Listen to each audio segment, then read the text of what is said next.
Hi guys, in my video, in my channel, I talk about Korean words that were added to the 2021 version of the Oxford English Dictionary. The word I'm about to talk about in this video is Hangul, the Korean alphabet. The definition in the dictionary was amazing. Let's take a look. The Korean alphabet, which consists of characters representing consonants and vowels, composed in part of small elements representing phonetic features such as places of articulation, which are combined into larger units representing syllables. Blah blah blah blah blah. I'm curious how many of you would understand what the dictionary says about Hangul here. It's somewhat, not somewhat, it's so academic. So I'd like to give you a glimpse of what Hangul is in layman's language. Here we go. Number 1. History. When was it made? It was first made about 600 years ago in 1443. It's not a long time ago by comparison, I think. Actually, I wasn't sure about the actual year it was first released, so just Google it to be honest with you. Of course, the name of the country back then was not the Republic of Korea. It was Joseon Dynasty, one of the many dynasties in Korean history that had lasted for about 500 years until 1897. Actually, I googled it too. It feels a little bit weird to talk about Joseon Dynasty and Korea at the same time because the word Korea came from one of Korean dynasties, Goryeo. Korea, Goryeo. Do they sound alike to you? Anyways, then, who made Hangul? It was King Sejong who made it. Even some Koreans assume that Hangul was made by scholars on King Sejong's watch back then, but it's not true. As opposed to the belief, King Sejong made Hangul singularly on his own. I think he was a genius because, in fact, Hangul is not the only achievement he made in his rule, but there are some other scientific inventions as well. I'm not going to talk about those in this video. So he is referred to as one of the greatest kings in Korea, but some may say he is the greatest king of Korea of all time. All in all, what is certain that he is the most revered king in Korea, because Koreans call him the Great King Sejong, unlike other kings, and his face was on Korean currency as well, on 10,000 won bill. Then, how was it made? The letters were made as such according to how your tongues are shaped when the letters are pronounced. Why did the Great King Sejong make it then? To enlighten Joseon average people back then. At first, when Hangul was first released, the name of the Hangul was not Hangul. It was Hunmin Jeongum, which means the right sound that educates people.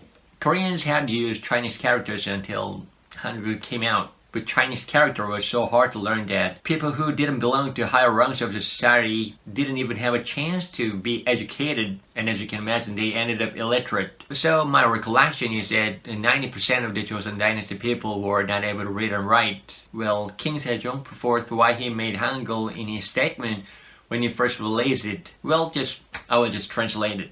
The national language is so different from Chinese that I hereby, taking pity for them, make 28 new letters to help them learn to read and write easily to facilitate their convenience. That's it.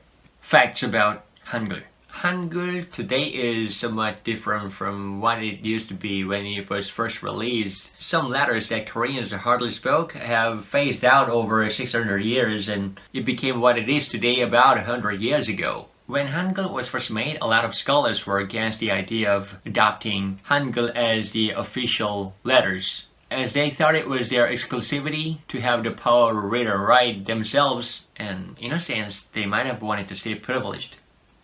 People from upper class even looked upon Hangul as sort of third-rate letter, even though a lot of people studied it, learned it, and many pieces of literature were written in Hangul. So it was not until the early 1900s that Hangul became the official letter in Korea. In the early 1900s, Korea went through a brutal, unspeakable Japanese occupation for over 30 years, and the Japanese made every effort to eliminate Hangul from Koreans' mind. But Hangul, to their dismay, survived the persecution.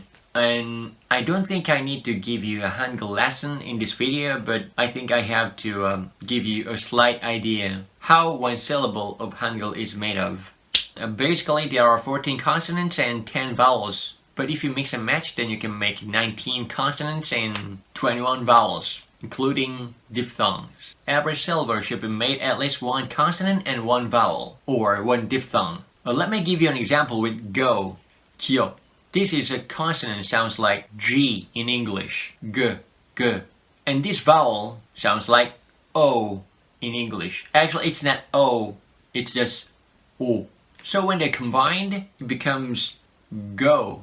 You see, one consonant, one vowel. But when one more consonant should come along, then let's take a look at the word goal. It is G-O-A-L. Consonant, vowel, consonant again. Go here and goal. To make goal in Hangul, this should come along. It is real. It sounds like L in English. So in order for you to make one complete syllable of goal in Hangul, these letters shouldn't be laid out parallel. It should be vertical. So real should come under this consonant vowel combo. So goal. Real here is called 받침, which means support. This is the basic structure of one syllable in Hangul. That's all about Hangul I know. Actually, the definition in the English dictionary was not good enough, so I just wanted to give you a slight detail to it. Hope you like it. See you next time with some other words. 안녕!